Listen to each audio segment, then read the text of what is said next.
पिछले 2 महीने से क्रिप्टो मार्केट में कुछ स्टेबिलिटी हमें देखने को मिली है। लगातार जो डाउन ट्रेंड चल रहा था, उस पर अब ब्रेक लगा है। अगस्त के बाद आई थिंक अब बिटकॉइन 24,000 यूएसडी के ऊपर आया है, $24,000 के।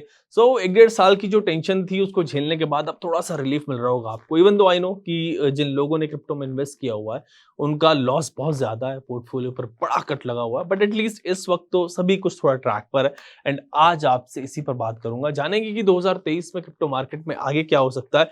क्या ट्रेंड ये जो चल रहा है आगे भी हमें देखने को मिलेगा या फिर कहीं ऐसा तो नहीं है कि वापस से मार्केट जो है वो नीचे जा सकती है। लेकिन इस पर बात करने से पहले कुछ जो लेटेस्ट अपडेट्स आ रहे हैं इस वक्त क्रिप्टो मार्केट से उन पर बात कर लेते हैं। तो सबसे पहले बात करेंगे डोज, फ्लोकी और शिप की। मैं पर्सनली किसी भी मीम कॉइन को एंडोर्स नहीं करता हूं, लेकिन मेरे एंडोर्स करने से या ना करने से कुछ होता नहीं है, आप जानते हो। जिसके एंडोर्स करने से कुछ होता है उसने एंडोर्स किया एंड 15 मिनट में डोज का प्राइस शूट कर गया और 15 मिनट में डोज की मार्केट कैप में $500 मिलियन ऐड हो गए। आप समझ के होंगे मैं बात कर रहा हूँ इलॉन मस्क की। मस्क ने 3 ट्वीट किए, डॉग ट्वीट से तीनों, जिनमें लिखा हुआ था new CEO of Twitter is amazing and फिर तो डोज एंड शिप को सर्च करना ही था एंड वो भी बिल्कुल ऐसा ही। But new CEO of Twitter वाली इमेज पर डॉग का नाम फ्लोकी था, तो फ्लोकी शूट कर गया 40% से भी ज्यादा।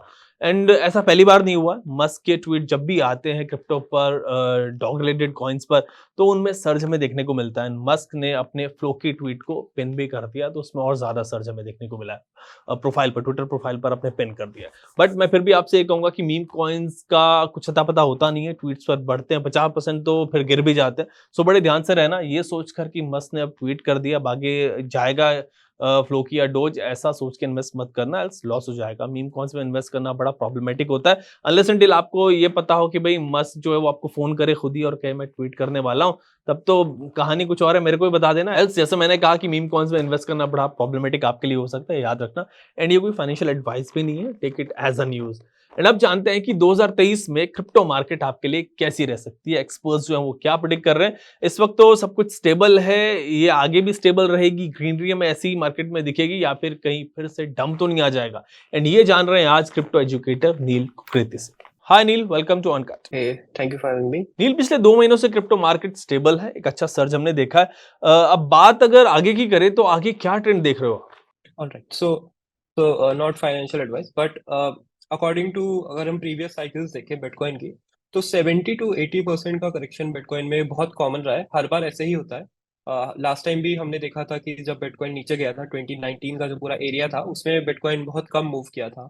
$20,000 से हम $3,000 तक चले गए थे। एंड उस टाइम पे भी काफी ऐसे ही आर्टिकल्स आते थे बिटकॉइन के अगेंस्ट कि इट इज डेड और यहाँ पे ये नहीं चल रहा है, क्रिप्टो इज अ स्कैम।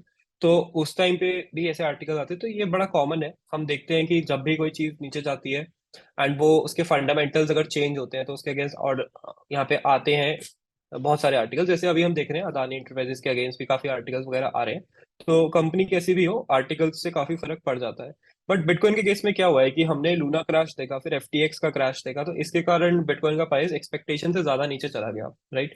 तो अगर हम प्रीवियस चीजों से करें, हम अगर टेक्निकल एनालिस्ट अगर है तो वहां से देखें, तो बिटकॉइन को 18 to 17,000 डॉलर के आसपास बॉटम करके वहां से फिर बाउंस बैक करना था। लेकिन एफटीएक्स का इशू आ गया, और उसके कारण जो है पब्लिक में भी बहुत खराब हुई इमेज, क्योंकि एफटीएक्स बहुत ही ज्यादा एडवर्टाइज करते थे एंड काफी ट्रस्टेबल ब्रांड माना जाता था। स्टेडियम खरीदे हुए थे, पॉलिटिशियंस को डोनेशंस देते थे।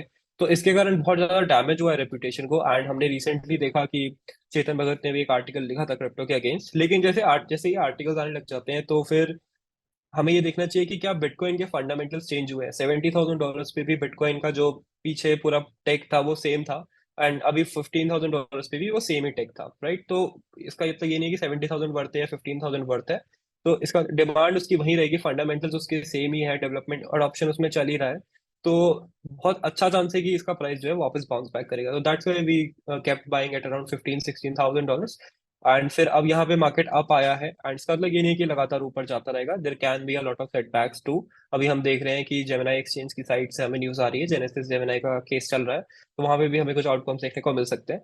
तो आप एज अ ट्रेडर अगर हो तो भी आप इसमें अच्छे तरीके से पैसे कमा सकते हो, यू इन स्कैल्प ट्रेड। और अगर आप यहाँ पे एज एन इन्वेस्टर हो तो भी आप यहाँ पे देख सकते हो कि आप एसआईपी करो या फिर कुछ तरीके से इन्वेस्ट करो। राइट। फाइन नील, अब 2023 की आउटलुक क्या है, इस पर बात कर लेते हैं कि ये साल कैसा रह सकता है क्रिप्टो मार्केट के लिए। ये थोड़ा आप बताएंगे उसको। अब बात करते हैं 2023 का क्या आउटलुक है। तो बिटकॉइन को तीन मेजर इवेंट्स ने इफेक्ट किया उसके प्राइस को। सबसे पहला था नवंबर में, जब फेड ने अनाउंस किया कि हम जो है अब इंटरेस्ट रेट हाइक करने वाले हैं, तो यूएस में कैपिटल इनफ्लो बहुत ही ज्यादा कम हो गया। पहले वहां पे लोन लेना ऑलमोस्ट फ्री होता था, अब इंटरेस्ट लगने लग गया था, तो काफी सारी कंपनीज जो है फंडिंग लूज करने लग गई। काफी सारे लोगों ने रिस्की एसेट्स में इन्वेस्ट कर रखा था, क्योंकि फ्री का पैसा मिल रहा था। अगर आपको फ्री में पैसा मिल रहा है, आप उसको इन्वेस्ट करो बिटकॉइन या किसी भी रिस्की एसेट में, आपको 20-30% रिटर्न वहां पे मिल गया एक महीने में, तो आपका पूरा का पूरा लोन जो है कवर हो जाता था।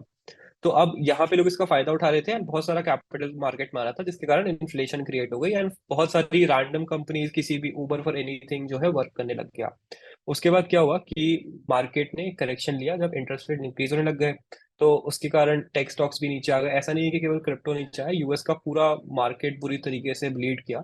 एंड उसके बाद क्रिप्टो पे भी इसका असर लगने लगा, क्योंकि क्रिप्टो का अडॉप्शन यूएस में सबसे तेज हो रहा था। ऑल्दो वो पब्लिकली उसको डिनाई करते हैं, लेकिन बैक एंड में बहुत सारी कंपनीज है क्रिप्टो के अराउंड जो कि राइज कर रही थी। इसके बाद हमने देखा कि लूना का क्रैश आया, जिसके कारण बिटकॉइन जो है 70 से 30,000 पहले गया था, उसका 30 से 18,000 वो लूना क्रैश से चला गया। फिर थोड़ा थोड़ा मार्केट रिकवर करने लगा, फिर हमारे पास एफटीएक्स का क्रैश आया। तो ये दो ब्लैक स्वान इवेंट लगातार हो गई, इसके कारण बिटकॉइन 15,000 तक गिर गया। राइट।